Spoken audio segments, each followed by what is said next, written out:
So we can look at Fred Couples, a guy who kind of goes up and then reroutes and drops the club. Jim Furyk would also be this same pattern of where the club goes up and it gets rerouted under. We can look at guys like Craig Stadler, Phil Mickelson to an extent, where their swing is a little bit more inside and then over.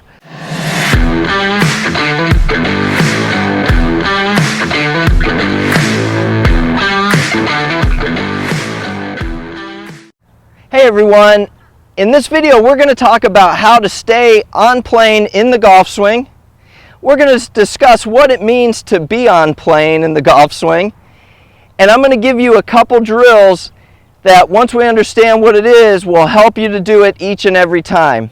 But before we get to that, I've really enjoyed bringing this free content to you, and our YouTube community, it's growing and I want it to continue to grow, and you can help me with that by liking this video when it's over, subscribing to my YouTube channel, which just alerts you when I have new videos available for you to watch.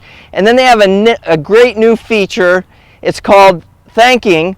And so you can go down and you can thank me for this video if it helped you and contribute to the ongoing success of this YouTube channel. And last but not least, go ahead and leave a comment for me. Okay, so the first thing we have to do in this video is we have to discuss, what does on plane mean? When I see that, when I hear that about the golf swing being on plane, what does it mean? And very simply, all we're talking about is that the club is going back and down the same way. So that's pretty easy, right? The club's going back and it's coming back to the golf ball the same way. So what would it mean to not be on plane or to change planes? And I can give you an example of that. So we can look at Fred Couples, a guy who kind of goes up and then reroutes and drops the club. Jim Furyk would also be this same pattern of where the club goes up and it gets rerouted under. We can look at guys like Craig Stadler, Phil Mickelson to an extent, where their swing is a little bit more inside and then over on the downswing. So that would be changing planes. And if I had a preference, I would want to see a player as close to or on plane both on the way back and the way down. Why is that? The machine with fewer parts or fewer adjustments or moving parts is the most efficient. So to make the swing most efficient, taking the club back and bringing it down exactly the same way kind of makes a lot of sense, doesn't it? All right, so what are some things that I can do to help me execute this? And as always, we're going to move from the least invasive to the most invasive, one you don't have to think too much about, and then one that we might need a little more information. We might need to dig a little deeper into this, and that'll be the second way.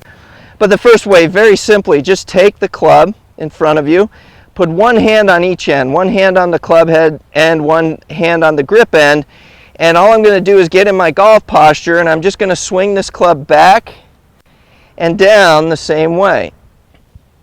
So that would be a very on-plane sort of feeling as I do this. Notice I'm not coming down this way.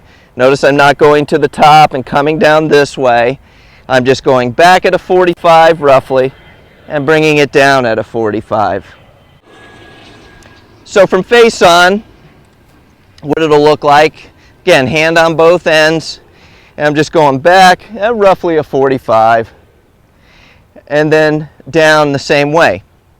Now there is a feature on TrackMan, a parameter that we measure, and it's called swing plane, and it is the degree that that angle is relative to the ground. So let's call this 45 degree angle, let's call this a 90 degree angle if it was straight up and down, and it changes based on the club that we have. Now some of this, most of it changes organically because the clubs get longer, they get shorter, and we have tour averages. We have averages that we can see, and I think a great visual that I use on my lesson tee all the time is I'll pull up that picture, which you'll see here in a moment, of Ben Hogan with the panes of glass around his body.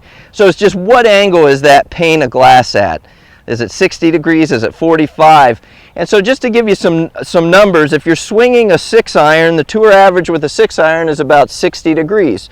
Why? I'm standing a little closer, the club a little more straight up and down, and the club is shorter. I go to a driver, the tour average there is 48 degrees, so it's almost a perfect 45-degree angle. Again, why? I'm standing a little taller, I'm a little further away from the golf ball, the club is longer, and so it's going to travel on that flatter plane. What we're talking about here is just making sure that the way it goes back is the way that it comes down. But for you, I know I get some of the swing geeks like myself out there, just to dig a little deeper and give you a little bit of the science behind it. That little tidbit was for you. Okay, so let's go back to what we're doing here, and let's hit a golf ball. So you go to the driving range. Hey, not sure if my swing's on plane.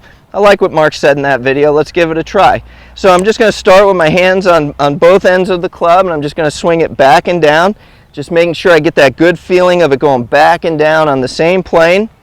I'm going to step into the golf ball, and I'm just going to create that same exact feeling. And that was great. It felt really on plane. The club went back and down the same way. The contact felt good. The ball went straight. So I feel like I did a good job there. You at home can rate me since you could see it and I can't. All right, so that's one way to do it. What's another way that we can make sure we're on plane? And this one, very simple, but very effective. And it's one of my favorite drills that I use when I'm helping people with their swing plane. And so what we're going to do is I'm going to set up, and I'm going to put a ball right behind the middle of my trail foot. Notice I said my trail foot because I'm left-handed, so my trail foot's my left foot. That's the foot furthest away from the target. If you're a righty, it's going to be your right foot. But as I address this golf ball, I put a ball right off the middle of my foot, right behind here, and as I swing this golf club, I'm just going to feel like I go over that ball in the backswing and over that ball in the downswing. Now, if you're somebody who fights a slice or a fade, so a righty, a ball that goes to the right, a lefty, a ball that goes to the left, you might want this ball in a little bit more to help you swing a little bit more from the inside. If you're somebody who fights a hook, for a lefty that's the ball going right, for a righty it's the ball going left, maybe you just want it a little inside the target line. So see how I've moved it up in front of my foot here. But the whole idea is during this, and I generally, if anything, am going to draw the ball. So I'm going to put my ball a little closer to the target line. Now I say a ball, you could put a head cover there. You could put a tee there. I have alignment sticks that during a lesson, just to help so a student can see it, I'll put the alignment stick on the ground. I could take and put my golf club on the ground and just feel like I'm swinging up and down the shaft of that golf club. Just anything to help me feel like I'm going back this and down the same way, i.e. keeping the club on plane while I'm swinging. So let's give this one a try. Very simple. I'm just putting a ball back here behind me that fits the style that I swing the golf club. So I want to be a little bit more of a Ferris wheel because I tend to draw it versus a merry-go-round. For somebody who tends to slice it, they would want more the merry-go-round. So that'll determine your ball placement, but I'm just working on going over the ball in the backswing, over the ball in the downswing. Nothing too complicated here. And so that contact was even better, much more solid, very straight ball flight. So definitely feel like that club was on plane during that golf swing. So I hope you've enjoyed the video. You now know what it means to swing the golf club on plane, and you've got two great drills to assist you in swinging it on plane. Remember the first one, just grab both ends of the golf club. Feel like you swing it at about a 45 on the way back and the way down. We're not changing planes. We're not changing the tilt of that golf club. We're just taking it back and down on the same plane. And then the other way is to, based on your swing style, put a ball behind you, or a tee, or a head cover, or a shaft, an alignment stick, anything and just trace that shaft or go over that golf ball on the way back and the way down. That is the catalyst to staying on plane during the golf swing. So remember, please like this video, subscribe to my YouTube channel. Don't forget about that new feature, and thank me if you found this video very helpful and contribute to the ongoing success of my YouTube channel. And as always, leave me a comment.